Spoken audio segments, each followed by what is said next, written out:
Yes, nice to see you. Thank you for showing up. This is a session I've been thinking about for a while. I've been very fond of using books to teach book images, book covers, I should say, to teach English for a while now. It's something we've been doing from the early days of Lesson Stream. The adjective funny is it's quite a funny adjective, isn't it? Funny. And I bought these three books. I mean, I actually bought these three books, especially for a lesson plan. Um, my dad thinks he's funny. This is true, actually. My dad does think he's funny. And so this is funny, which is ha ha, isn't it? Funny, somebody who is funny or something that is funny makes you laugh. Jokes that are funny, fathers who are funny or fathers who think they are funny. And there's another meaning of funny, which is this one here. A funny thing happened on the way to school. In this case, it's not something that makes you laugh. In this case, it's a synonym for strange or weird. You could say, that's funny. Or you could say, this soup tastes funny. And sometimes, people say the context will tell you which meaning we're dealing with, but not always in this adjective. In fact, there's something people say quite often. They say, "What do you mean, funny, haha, or funny, peculiar?"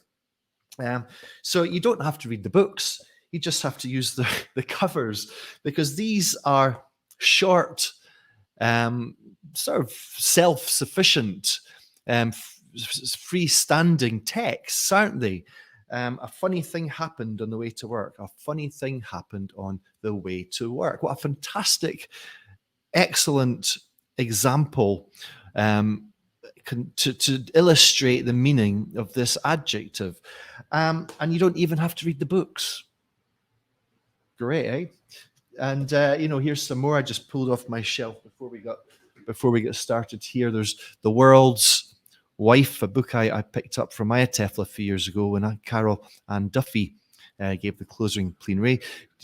This to teach maybe possessive S. How about this is a piece of Lexis, Worst Case Scenario, the Worst Case Scenario survival book. This is a book I've also used before. The Tipping Point, another nice piece of Lexis there. Bad Thoughts could be nice to teach adjective order to students. It's not thoughts bad, it's bad thoughts. A book from my friend of mine, Chris, or C.D. Rose, that you've met before. Again, adjective noun word order. The Blind Accordionist, not the accordionist blind, as my Spanish students might say. Made to Stick, another book that we've looked at in one of these previous Lesson Stream lives. This would be an infinitive of purpose. So there's a lot you can do from books. Just go up to your shelf and have a look and see what's going on there from a language point of view, because these are some nice texts. But obviously, you're limited by what you have. And so what we're doing here, we're going to look at a teaching resource, which, I'm wondering, have you used Amazon before to source book cover images specifically to use in your classroom to teach English? Let me know if you have. You know what a corpus is. Corpuses or corpora are databases of language that we can search to find examples of, or to study language, let's say. Now, Amazon is a corpus. It's a corpus of language, in this case, book titles and metadata about those books and other products, obviously. And you can search it. So let me just show you something here. Here we have book cover images, and just through using the search function in Amazon, here are some. Let's see if you can identify the language point. I'm sure you can. I don't know about you, but I don't use shall in place of will these days. I shall see you later, something I never say, but we still use shall, first person singular and plural, for suggestions, don't we? Shall we dance? Shall we tell the president? What shall I draw? I remember I used to ask my mother that question all the time. Mummy, what shall I draw?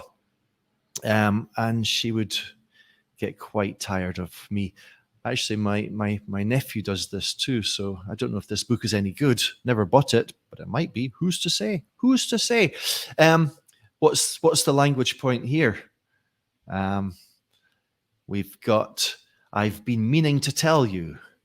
Who's been eating my porridge? Which connects to the story of the three bears, doesn't it? The Marquis. She's been waiting for. Obviously, a romance novel. There, some of you might like the look of that. Some of you might have read it. I don't know how many Marquises she's had, but this is the one she wants. The one you can see that's the one she's been waiting for. None of the others lived up to her standards or expectations. That's what life's like when you're so fussy, or tiquismiquis, as they say in Spanish. What else do we have here? We've got, well, that was obviously just to put the present perfect continuous. I always have to think really hard before saying that. Present perfect continuous. That's right. Here we have, a couple of nice books to illustrate if only I wasn't lonely. If only I had told her. And so we just go on to Amazon and we type in if only, and we select through what comes up there. How about, here's a nice set. We can use Amazon to create sets. So you can see what the set here is, can't you? This is an irregular verb: steal, stole, stolen. And imagine if you could have a slide like this for all of the irregular verbs. I think you can probably start to see the value of this, can't you? What we're going to be doing in a moment is just looking at how to use them. This is the what. In a moment, we're going to be looking at the how. What else do we have here? Are there any more? I think there are.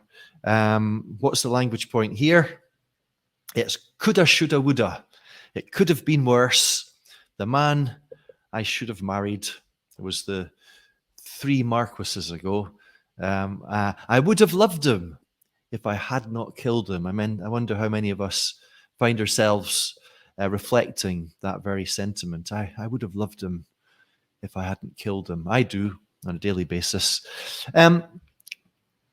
Here we go. I mean, you can see the kind of we're sort of focusing here on grammar, aren't we? But this is your health has been hijacked. Love like you've never been hurt.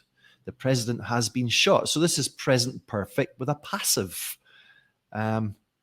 So is this a new idea to any of you? Is this something that you've tried before? Is this something that you've thought about before? Do you see the value? Do you like this?